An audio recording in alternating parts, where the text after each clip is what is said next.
Dear learners, I welcome you all to this course on understanding human rights. In this lecture, we are going to discuss the nature of human rights. Before this lecture, we discussed about the meaning of human rights, the significance of human rights, and we also discussed the definitions of human rights, and we tried to understand what do we mean by human rights. After that, we are going to discuss today what is the nature of human rights. As discussed in the previous lecture, there is no agreement about the meaning, nature, scope, and content of human rights. So that disagreement or the lack of consensus you will find um, in relation to all the concepts of social sciences, because finality is not the language of social science. Finality is not the language of humanities. So this is the reason nobody can say that whatever he has said is final or she has said is final. So this is the reason you will find a lot of contestation, debates, deliberations, discussion, and I think that is the beauty of the humanities or the beauty of the social sciences. So therefore, when we are going to discuss this nature of human rights, first of all, we should remember that there is nothing like an agreement on what is the nature of human rights. The scholars and policymakers, because both are important, experts, thinkers, scholars, as well as policymakers, they have interpreted human rights in their ideological and cultural context. So the ideological moorings and the cultural context or the cultural orientations of the scholars, policymakers, they all are important when they are going to understand human rights or explain human rights. It has led to a debate which is quite interesting, and that interesting debate is whether human rights are universal or culture specific. There are many theories of human rights with competing claims about the nature and content of human rights. For example, natural rights theory that believes that human rights are inherent, inalienable, and natural. The legal rights theory, believes that, or the legal theorists they propound that human rights are the gift of law. If they are not recognized and incorporated in the law, they are not going to be effective. You will find there are others. For example, the evolutionary theory of right that says that the human rights have evolved over centuries. So that's where different theories and different kind of perspective you will find, and uh, from the point of view of the different kind of perspective that are there, you will find that the content and the nature and the scope of human rights also changes. This lecture aims to explore and explain the nature of human rights in light of its evolution, expanding horizon, and contemporary discourse. Despite differences, certain common aspects or dimensions of the nature of human rights can be identified, which are as follows. Now we are going to discuss what is the nature of human rights. Number one is universality. Human rights are universal and are inherent to all human beings, irrespective of their ethnic origin, religious and cultural beliefs, nationality, and sex. So, the catalog of human rights that we see today, they are universal in nature and they are available to all, irrespective of their ethnic origin, religious and cultural beliefs, nationality, and sex. The universality of human rights has been recognized in international law, including the Universal Declaration of Human Rights and other UN human rights instruments. So, human rights are universal, they are inalienable, and they should be available to all the people without any discrimination. It has already been recognized in the international law. Universal Declaration of Human Rights, the title itself suggests that is the UDHR, which is also regarded as the Magna Carta of mankind. So it means that the claim of universality of human rights has been endorsed by the United Nations and by the international law. For example, the right to life applies to everyone and everywhere. You know, they it should be, at least we can say that right to life is a universal human right. No society can deny under any circumstances whatsoever that right to life is not a fundamental right, not a human right which should be given due recognition. Indivisibility. You know, there are different dimensions of rights, different kinds of rights. For example, civil, political, economic, social, cultural, etc. But all rights are interrelated and they reinforce each other. Not only the civil, political, economic, social, and cultural, but also group rights, collective rights. So the individual rights and collective rights, as well as all the dimensions of civil, political, economic, social, and cultural rights, they are, indivisible. One set of rights cannot have priority over others.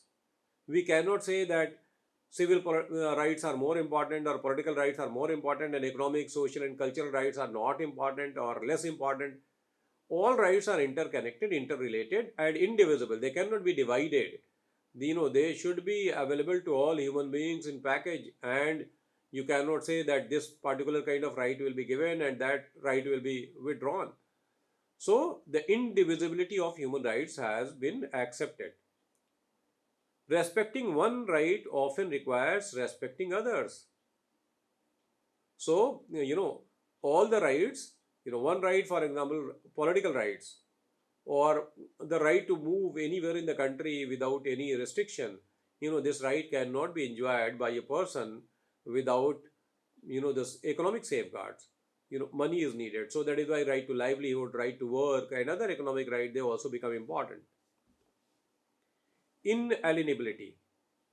The third dimension of human rights or the nature of human rights is that human rights are inalienable, inherent, and cannot be taken away by governments or other powerful entities. They are inalienable. It means human beings cannot be separated from rights, or rights cannot be separated from human beings. If human beings are there, they are there with certain rights that cannot be withdrawn, that cannot be taken away either by the governments or other powerful entities. And this is the reason that you will find most of the rights are claimed against the state.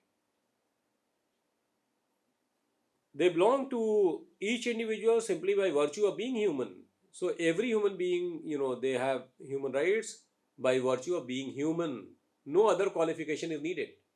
It is just enough that an individual is recognized as human being, and that is why he has certain rights.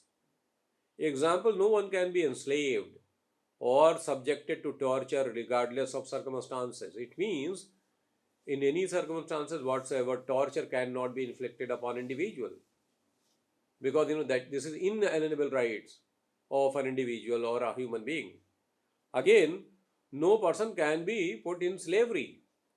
So the enslavement, that is also violation of human rights, and the circumstances cannot be quoted that the person was enslaved because the circumstances demanded, because slavery is violation of human rights. Non-discriminatory and inclusive. Human rights are the legitimate claims of all people regardless of race, nationality, gender, disability, or sexual orientation. The principle of non-discrimination is an integral component of all human rights instruments developed under the aegis of the United Nations and regional human rights mechanism. That is there. We should remember that non-discrimination is an integral component of all human rights instruments, whether they are regional mechanism of human rights like African Charter, or like American Convention, or like European Convention, or all the instruments of human rights that have been developed under the aegis of the United Nations. It promotes equal opportunities and participation for all. So the non-discrimination principle and inclusivity you will find here. The right to education belongs to everyone, including girls and children with disabilities. Ideological neutrality. the correction is to be made. It is ideological neutrality. The modern concept of human rights is ideologically neutral. It is neither capitalist nor socialist. It is not tied to any particular political, religious, or cultural system. So, ideological neutrality is another important feature of human rights that we have today. So, they cannot be clubbed as, socialist rights and the capitalist rights, or, the rights of people belonging to particular religion and all. What is important that the catalog of human rights that we have today, that catalog is ideologically neutral, and that is why it take into account all dimensions of human rights, socio-economic, cultural, political, civil, and all other rights. It is claimed and granted based on fundamental human dignity and respect. Not the ideological moorings or the other affiliations are taken into account, but it is claimed and granted based on fundamental human dignity and respect. Freedom of conscience allows individuals, for example, freedom of conscience allows individuals to practice their faith without discrimination. But it also allows a person not to follow any religion or belief system. So you see, this is the ideological neutrality of the human rights. Gender sensitivity. This is another dimension. The human rights address historical and ongoing gender disparities and discrimination. It cannot be denied that the women in our society, they have been discriminated against, or the violence against women, discrimination against women, that has been a universal feature. Most of the societies have been male dominated, and because of that you will find women in all societies have faced discrimination, subjugation, subordinate position that you will find. Sometimes the male chauvinistic interpretation is also given to the religious text and other doctrines, and that is made a ground of subjugation or subordination of women. So this is the reason that human rights movements all over the world, they have recognized this fact, and that's why the modern concept of human rights that we have today, they are showing gender sensitivity, whether in the language or in providing rights. So it promotes equal rights and opportunities for women and men in all spheres of life.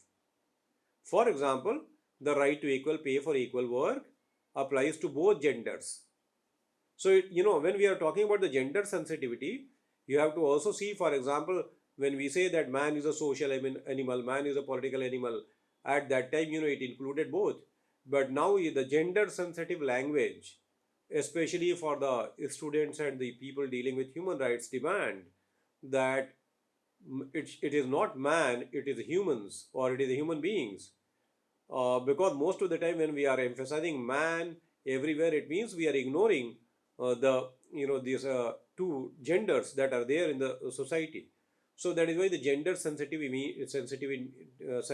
means that first of all there should be equality of opportunity for both the sexes, and on the other hand, special needs of the women are to be recognized. So the modern day human rights movement, you will find they have played an important role in our time, and that is why what has happened, that many special needs of women have been recognized. And for example, maternity leave that is given to women, for example child care leave that is given to women, again equal pay for equal wages, a special act have been passed for ensuring that the equal pay for equal pay for equal work is given to women. Again, you will find, keeping in view the domestic violence against women, sexual exploitation of women. Women are, thrown into prostitution and other trade and other kind of professions. So that is why a special care has been taken. A special care has been there for the protection of the rights of women, and this is the reason that you will find when we say gender sensitivity, it is not only equality of opportunities, but also recognition of the special needs of women. So that is one of the important features of the human rights today. But this gender sensitivity has to move beyond what is called, these two sexes only, and that we will discuss in another point, gender sensitivity. After gender sensitivity, we are discussing enforceability. Human rights are not merely moral obligations, they are enforced and supported by international and national legal and institutional frameworks. So that we have to remember, they are not moral obligations, they are not lofty slogans, they are not golden letters written in the law books, but they are enforceable and they are enforced. Mechanism exists to hold violators accountable, including human rights courts and tribunals. So you'll find that, for example, you'll find people tried for war crime.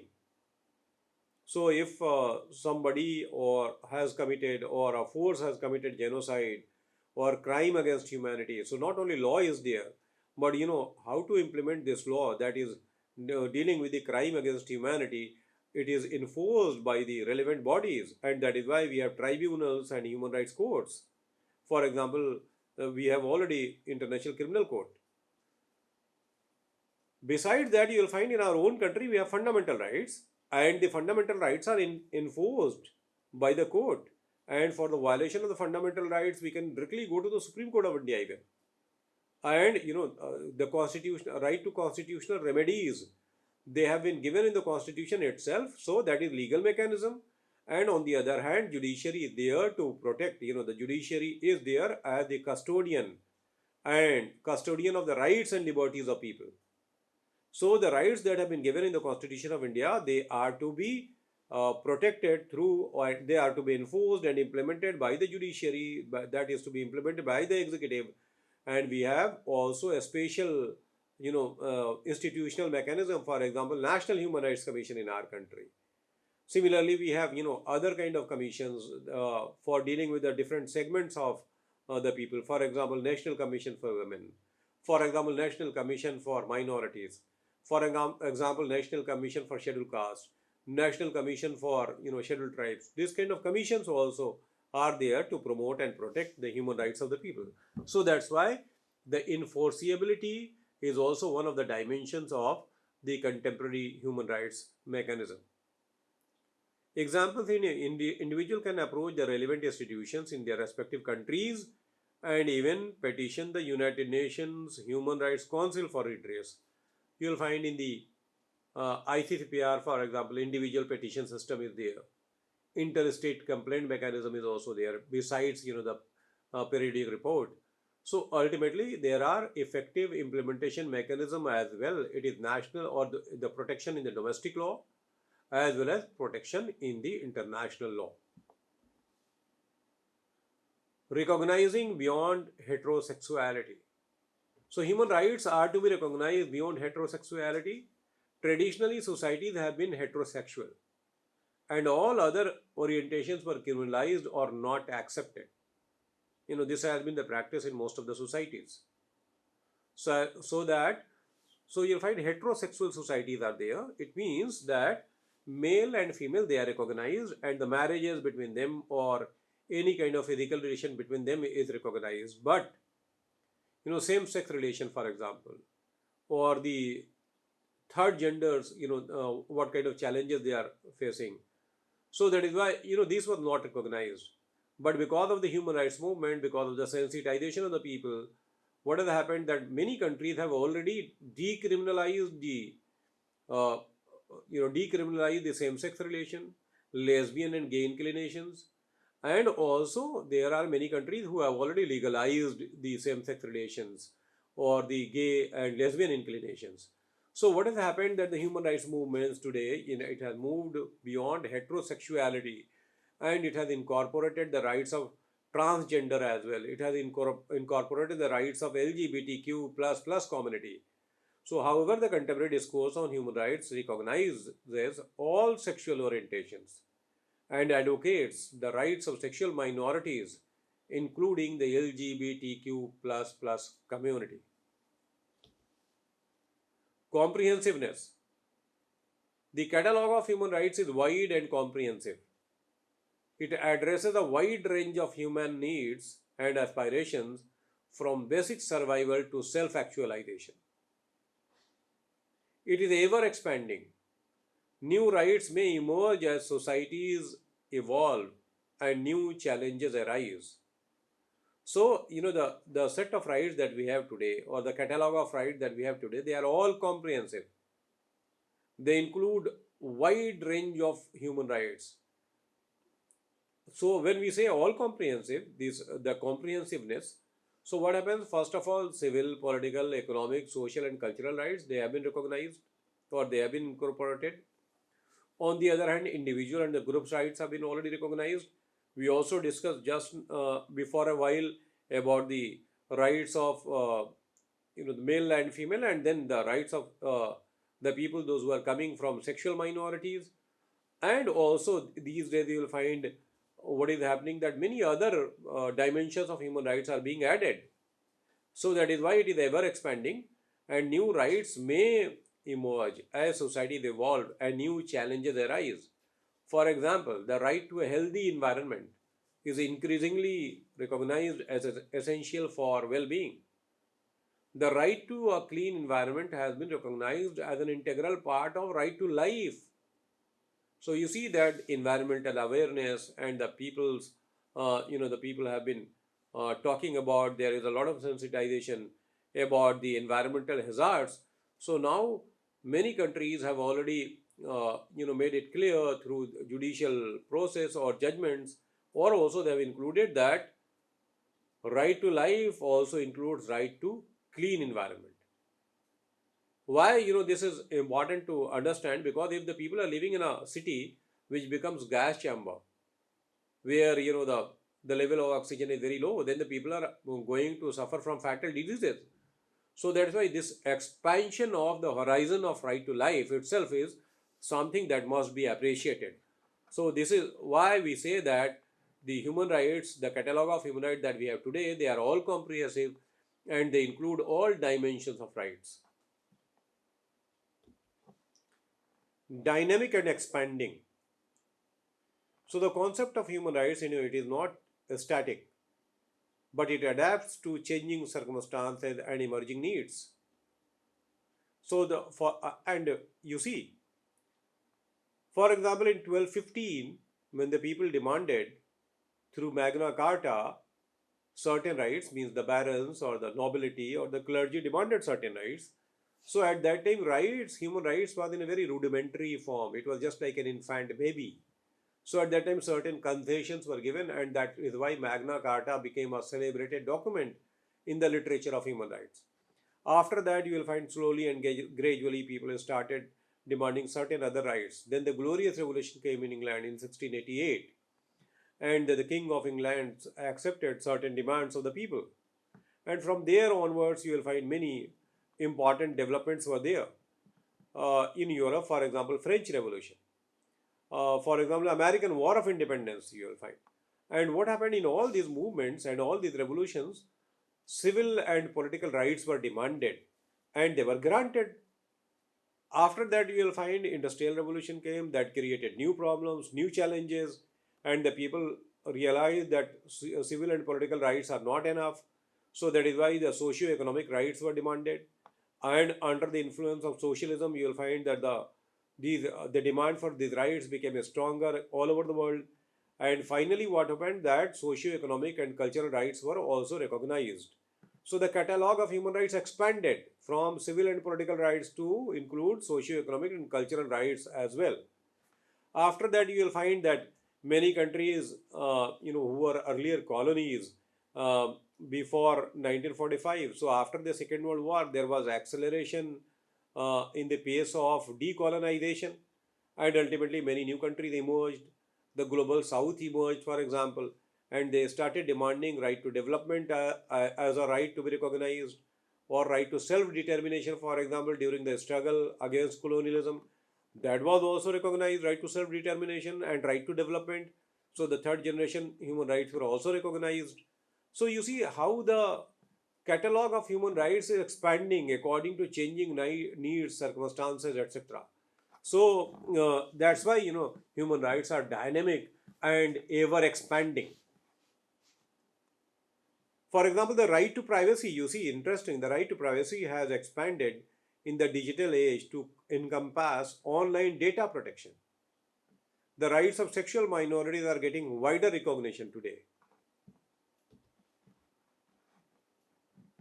Human rights are not absolute. That also we have to understand that human rights are not absolute. They must be exercised in a way that respect the rights of others and the common good. Limitations or restrictions can be imposed under certain circumstances such as war, national emergency, public safety, and or national security. However, these restrictions must be reasonable and justifiable. So, human rights are not absolute, they are not licensed after all. So, when the human rights are not absolute, then the reasonable restrictions can be imposed. For example, freedom of expression does not extend to hate speech or incitement to violence. So, you see, the freedom of expression also imposes corresponding duty, and therefore, rights are not absolute. They are subject to many reasonable restrictions like public order, morality, and many other things. But of course, it must be emphasized here that the restriction must be reasonable. It must be justifiable. It should not be arbitrary. So that is why human rights are not absolute. Interconnectedness of rights and duties. Rights and duties are interconnected and they go together. So rights and duties are not binary opposites, but they complement and supplement each other. Every right has a corresponding duty. So what we have to understand that if we emphasize too much the uh, the rights that should be available to us and we forget our duties, our obligations, then this claim of rights will become hollow and it will be problematic. So that's why we must strike a balance between rights and duties, and that's why it has been recognized that the rights and duties go together. For example, one's right to liberty imposes a corresponding duty to respect the right to liberty of others. So, the freedom of expression or right to freedom of expression, if that has been given to us, it also imposes certain responsibilities that the freedom of expression should not be misused to create problems in the society and disturb public order. So, that is why you see that interconnectedness of rights and duties is to be understood. Now, after discussing these dimensions of human rights or the nature of human rights, we are going to discuss now, we are going to conclude our discussion on the nature of human rights. So, you'll find human rights are universal but not absolute.